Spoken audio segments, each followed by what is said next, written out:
大家好，我是阿奇。提到最致命的毒素，你首先想到的是什么？是间谍电影里使用的氰化物，还是毒蘑菇或毒蛇？视频里将要揭晓的这些致命毒素，毒性最强的仅仅1克就能杀死上千万人。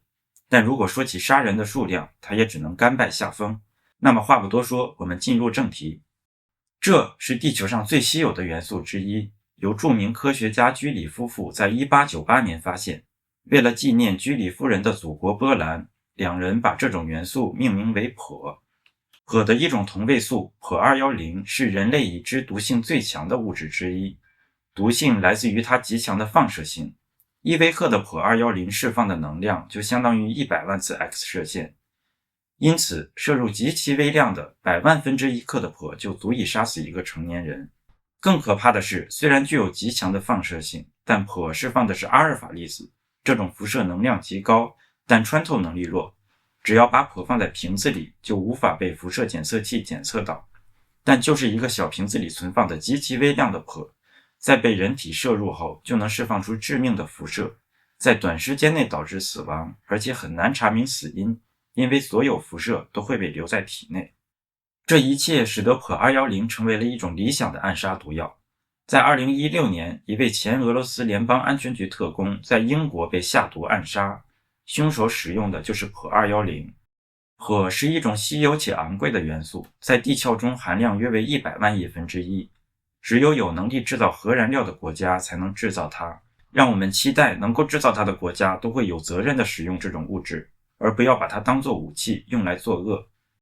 上一种毒素是人们在日常生活中难以接触到的，但接下来讲的这种偶尔会在人们的食物中出现，导致致命的食物中毒事件。它就是肉毒杆菌毒素，它是已知毒性最强的天然毒素之一，毒性比氰化物强几百万倍。1克肉毒杆菌毒素理论上足以杀死上千万人。当腌制食品和罐头食品被肉毒杆菌污染，又在适宜的环境下存放，就可能造成肉毒杆菌大量繁殖，产生这种致命的毒素。在中毒后，肉毒毒素会阻断神经递质的传递，导致肌肉无法接收到来自神经的指令，从而麻痹瘫痪。如果影响到用来呼吸的肌肉，如横膈肌等，则会导致呼吸衰竭，直至死亡。这就是为什么一定不能吃盖子鼓起来的罐头和包装膨胀的香肠。好在，随着现代食品工业技术的发展和人们卫生意识的提高，肉毒杆菌毒素导致的食物中毒已经很少见了。有趣的是，虽然有着极强的毒性，但在微量使用时，这种毒素却有着广泛的医学和美容用途，可以用来治疗肌肉痉挛、偏头痛和减少面部皱纹等，让人不得不感叹现代医学的强大。虽然前面说的2种毒素毒性非常可怕，但如果说起毒害的人数之多，接下来讲的这种毒素却是他们望尘莫及的。它就是铅。人类利用铅的历史已经有几千年之久。铅这种金属冶炼和加工都很容易，又有着优良的性能，不易受到腐蚀和生锈。因此，古代人广泛使用铅来制造器皿、装饰品和水管。古罗马人就利用铅在城市中打造了发达的供水系统。有研究表明，罗马帝国的衰亡可能就是由于贵族阶级的集体铅中毒导致的精神失常。到了工业革命时期，铅更是被广泛使用，用来制造水管、油漆、涂料等。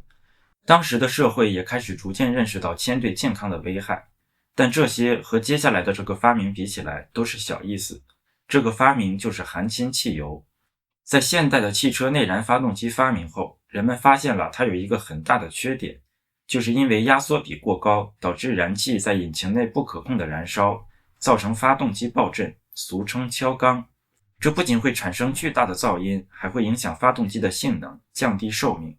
为了解决这一问题，在1921年，美国工程师托马斯发明了4乙基铅，它是一种铅的化合物。作为汽油的添加剂，它可以大幅提高汽油能够承受的压缩比，也就是我们俗称的汽油标号，进而提高发动机的功率，节省燃油。更美妙的是，它的成本极其低廉。托马斯立刻为4乙基铅申请了专利，并和3家大公司合作，开办工厂，专门生产这种添加剂。仅仅在工厂开工生产后的几个月内，就有几十名工人因铅中毒而生病，5人死亡。但在利益的驱使下，人命是无关紧要的。即使科学界和社会舆论极力反对，托马斯的工厂也没有停止生产。资本的力量无比强大，在他公司的游说和推动之下，含铅汽油不仅没有被禁止，反而迅速在全世界范围内得到了广泛应用，造成了整个自然环境中铅含量的提高，连南极的冰山中都留下了铅的痕迹。根据研究，20世纪的美国人骨骼中的铅含量和1000多年前的人类相比高了1000倍，即使摄入了少量的铅，也会对健康造成极大的危害，而且铅会在骨骼中储存多年，对身体造成长期的毒害。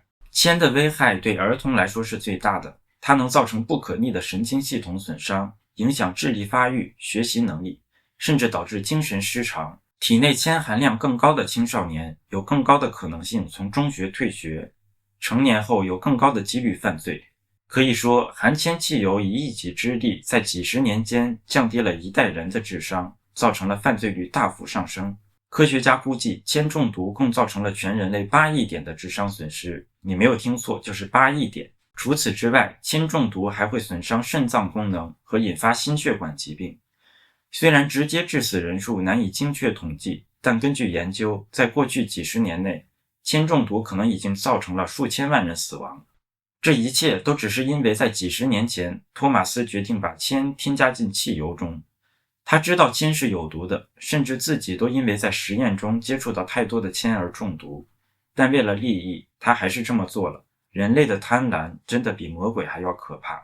好在从20世纪后期开始，含铅汽油在大部分国家被禁用了，但仍然有工厂违规排放铅到环境中，或制造铅含量超标的产品。